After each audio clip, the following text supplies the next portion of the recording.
what would be the 2 or 3 things you would want to accomplish for sure?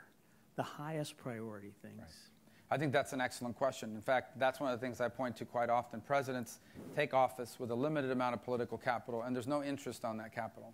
In essence, you either spend it or you lose it. So you have to prioritize quickly what that should be. In fact, you should know that as you run for president. So the current president, spent his political capital on Dodd-Frank and Obamacare and the stimulus and then a slew of other things. In my mind, there are 2 major threats that we face to the country. One is the national security issue. So I think rebuilding, giving our nation a clear foreign policy of moral clarity, which leaves our allies trusting in us and our adversaries respectful of us, combined with the rebuilding of our national security, are essential.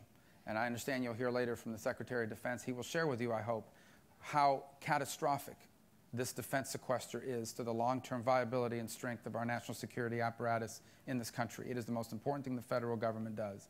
And the other priority is everything possible to ensure that America fulfills its potential in the 21st century economy. We are now engaged not just in a rapidly evolving economy.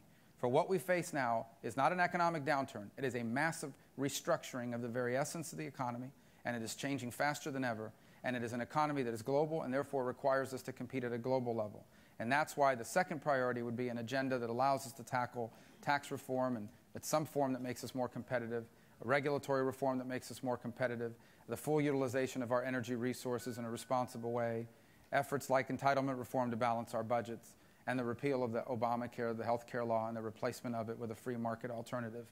These have to be the 2 priorities of the next president: rebuild our national security and rebuild our international economic competitiveness.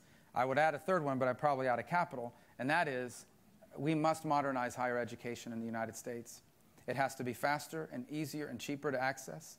That includes a renewed focus on career training.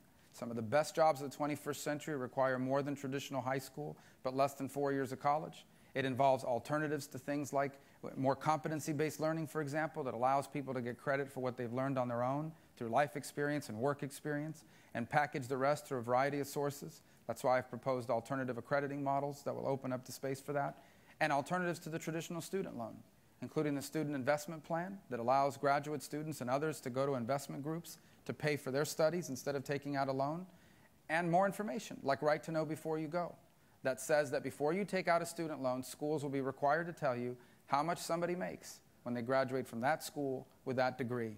So that's a lot of political capital, but these are the essential issues before our country that I hope we'll confront in the next presidency.